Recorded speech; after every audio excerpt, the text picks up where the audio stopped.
Hello guys, good morning. Welcome back to my YouTube channel Farm Prajapati.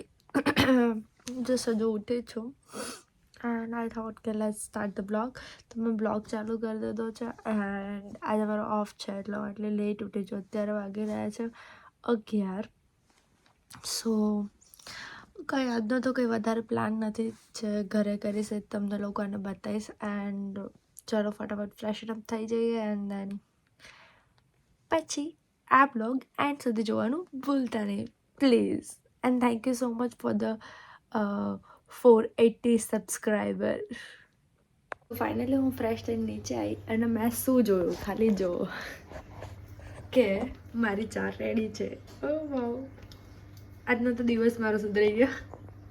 So finally fresh થઈને મેં ચા નાસ્તો કરીને હું પાછી રૂમમાં આવી ગઈ છું એન્ડ આઈ કેન સી કે મારા વાળ અહીંયા એન્ડ બહુ વધારે ખરાબ થઈ રહ્યા છે. લાઈક અહીંયા બહુ હેરફોલ બી થઈ રહ્યા છે. તો આઈ થોટ કે આજે તેલ માલિશ કરી જાય. સો હું અત્યારે માથામાં તેલ નાખીશ એન્ડ થોડી વાર વેઇટ કરીશ. આઈ નો હું માથામાં તેલ નાખીશ પણ મમ્મી જેવી માલિશ તો કોઈ નહીં કરે.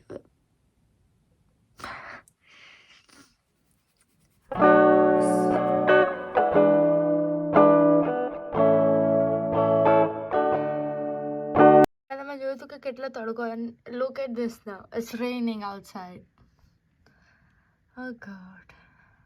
સો ફાઇનલી મેં તેલ નાખી દીધું છે અને અત્યારે મેં એક યુ કેન ટેલ કે ફેસ પેક જેવું બનાવ્યું છે but it's not like it's થોડું થીન થઈ ગયું છે, થોડું પતલું થઈ ગયું છે. લાઈક મેં એની અંદર દહીં, હળદર, પિંચ ઓફ હળદર એન્ડ હળદરનું દેખાય છે હળદર એન્ડ થોડી કોફી મિક્સ કરી છે. લીંબુ બી નખાય એની અંદર પણ મારી સ્કિન ઓલરેડી ડ્રાય થઈ ગઈ છે તો મને બળશે એટલા માટે મેં બસ આટલું મિક્સ કર્યું છે. અને બહુ બધા ટાઈમ પછી હું આવું કંઈ મારા માટે કરી રહી છું. આઈ થિંક હું અહીંયા યુકે આવી પછી મેં આવું કંઈ કર્યું જ નથી. સો ઇટ્સ બીન 6 મંથ્સમાં મારી સ્કિનની કોઈ કેર કરી નથી. તો અત્યારે હું આઈ થોટ આજે મને થયું કે યુટ્યુબમાં બ્લોગ બનાવીએ કરીએ. Oh my God, just weight જો ખાલી તમે જો યુકેનું વેધર. વેઇટ, रुको जरा सबर करो. bad now, it's becoming more bad. look બહુ ફાસ્ટ વધારે વરસાદ પડી રહ્યો છે. વરસાદનું કામ કરશે. આપણે આપણું સ્કિન રૂટીન કરીએ અને પછી હું આ ફેસ પર અત્યારે એપ્લાય કરી દઉં એન્ડ પછી હું આને 20 મિનિટ રાખીશ. તો લેટ્સ એપ્લાય ઇટ.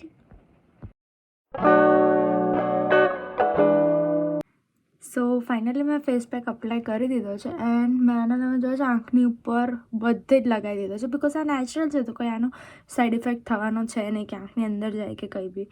તો હું હવે આને રાખીશ 20 મિનિટ અને જ્યારે હું આને નીકાળીશ ત્યારે થોડું ગરમ પાણી લુકવોર્મ વોટરથી આને થોડું મસાજ કરીશ અને ધેન આને રિમૂવ કરીશ. સો દેટ્સ ઇટ. પછી હું ફ્રેશ થઈને નહીં ધોઈને મળું તમને. ફાઇનલી મેં શાવર લઈ લીધો છે એન્ડ પેલું જે ફેસ માસ્ક હતું એના પછી મારી સ્કિન આવી થઈ છે.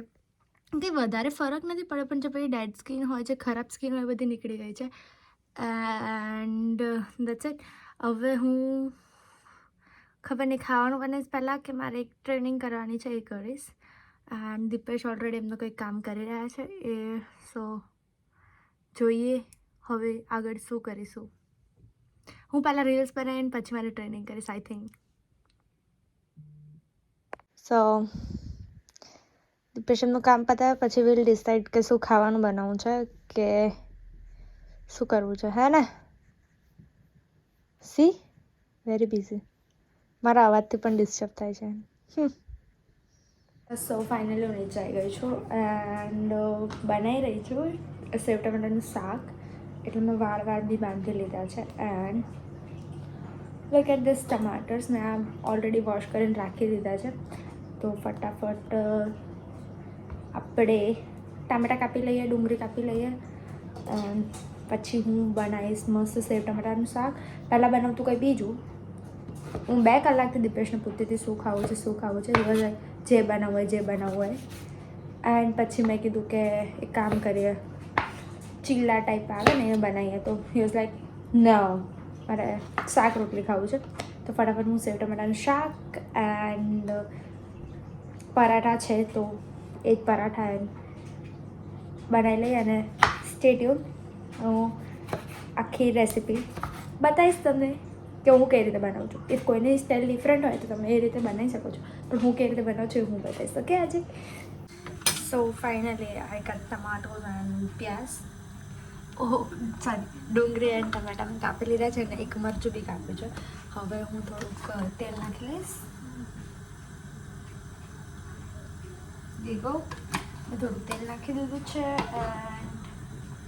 એન્ડ આની અંદર હું નાખવાની છું આજે મને ઇન્ડિયાથી મોકલાઈ હતી મારા સાસુએ ચટણી, તો એ નાખીશ. So already I use half of them, અડધી તો મેં યુઝ કરી લીધી છે. સી સો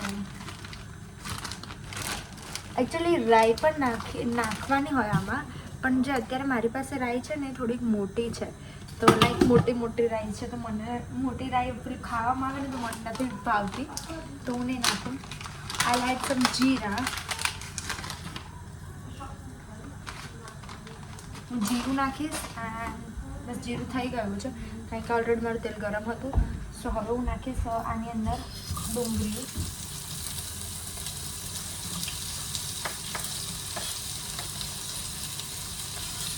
એન્ડ મરચું. મેં ડુંગળી અને મરચું નાખી દીધું છે.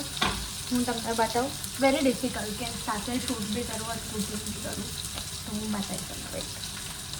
જો ફાઇનલી મેં ડુંગળી અને એ નાખી દીધું છે અને આવી રીતે મિક્સ કરી દઈશ એન્ડ પછી મીઠું લીમડો એન્ડ ટમેટો નાખીશ. ચટણી બી લાસ્ટમાં નાખીશ. જ્યારે આ પેકેજિંગ આવ્યું હતું ત્યારે આ બહુ ઓઇલી છે જો, તો હું ડાયરેક્ટ આને ઓલરેડી મેં ઝીપલોકમાં પેક કરી નાખી છે અને ડાયરેક્ટ આમ કરીને જ નાખી દઈશ ચટણી.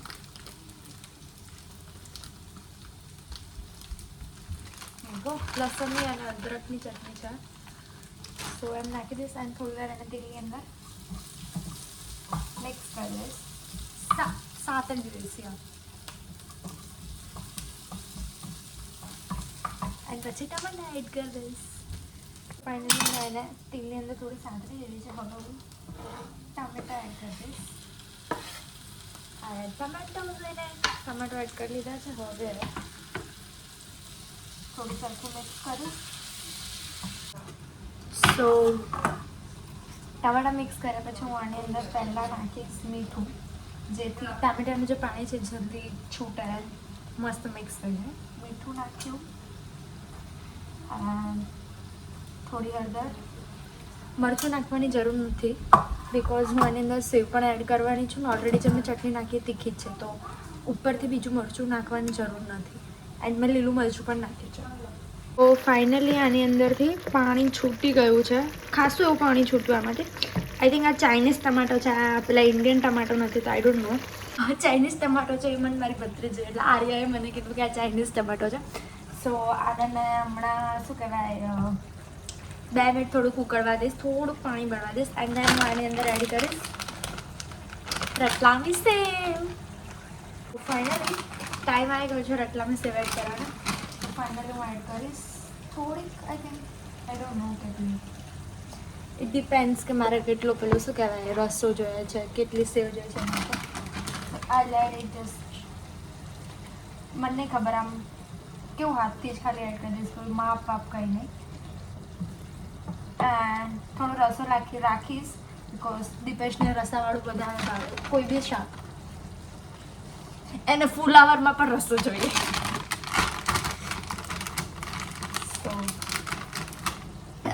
મેં સેવ એડ કરી લીધી છે. જો મેં સેવ એડ કરી લીધી છે. હવે આને 2 મિનિટ હું કૂક થવા દઈશ. તો ફાઇનલી 2 મિનિટ શાક ચડાવી દીધું. હવે હું આની અંદર કોથમીર એડ કરી લઈશ ને શાક તમને પહેલાં બતાવી દઉં, પછી કોથમીર એડ કરી. મારું રેડી છે. કોથમીર અહીંયા જાઉં, કોથમીરને ફટાફટ કટ કરીને આની અંદર મિક્સ કરી દઉં એન્ડ આપણે મોમ કરી લઈએ. સો મારી સેવ ટમાટરની કાઠિયાવાડી સ્ટાઇલ સબ્જી રેડી છે. દેખાય છે તો બહુ યમ્મી. મેં ટેસ્ટ બી નહીં કરી કે કંઈ ઓછું છે વધારે છે. ઇટ્સ ઓકે, હવે દીપેશ ખાશે ત્યારે ખબર પડશે કે કેવી બની છે. સો હવે ફટાફટ હું પરોઠા બનાવી લઉં એન્ડ દેન ખાઈ લઈએ. સો એન્ડ હું તમને કંઈક બતાવું, મેં ઉગાડ્યું છે કંઈક મારા કિચનમાં. મેં ઉગાડ્યું છે મેથી, પાછળ આ દેખાય છે કોથમીર છે, આ મરચી, let me just focus it, આ મરચી છે, આ ફ્લાવર્સ છે જે હું લઈ આવી હતી, એન્ડ અહીંયા પણ બહુ બધા પ્લાન્ટ્સ છે. આ ભાભી બધા ઉગાડેલા હતા. અને આ કંઈક ભાઈને છે ને ક્રિસમસમાં કોઈકે ગિફ્ટ કર્યું હતું, તો અમે લોકોએ મેથી ને મરચું ને બધું ઉગાડી લીધું એમાંથી. બોલી આ ઉગે ને જલ્દી જલ્દી કોથમીર ને મેથી ને બધું અમે યુઝ કરીએ. બરાબર બન્યું એ નહીં, કંઈક થોડુંક આમ સારું બોલ લે, સારું બન્યું હોય તો શાક. તમને કહું જલ્દી મારું પરોઠું બળે. દીપેશ તમારે ખાવું પડશે ને બળેલું પરોઠું, જલ્દી બોલો. કંઈ ઓછું છે આમાં? પરફેક્ટ તો આમ કરો. સો ફાઇનલી અમે લોકોએ ખાઈ લીધું છે એન્ડ હું પાછી રૂમમાં આવી ગઈ છું. એન્ડ મેં કીધું હતું કે મારી ટ્રેનિંગ છે, તો અત્યારે હું બસ એ ટ્રેનિંગ કરી રહી છું. એન્ડ દીપેશ બી બિઝી છે એમનું ભણવાનું કંઈક કરવામાં. And that's it. બસ આજના વિડીયોમાં આટલું જ. So thank you so much for watching this vlog. I hope તમને આ વ્લોગ ગમ્યો હશે. Do not forget to like, share and subscribe my channel. And thank you so much for 480 subscribers.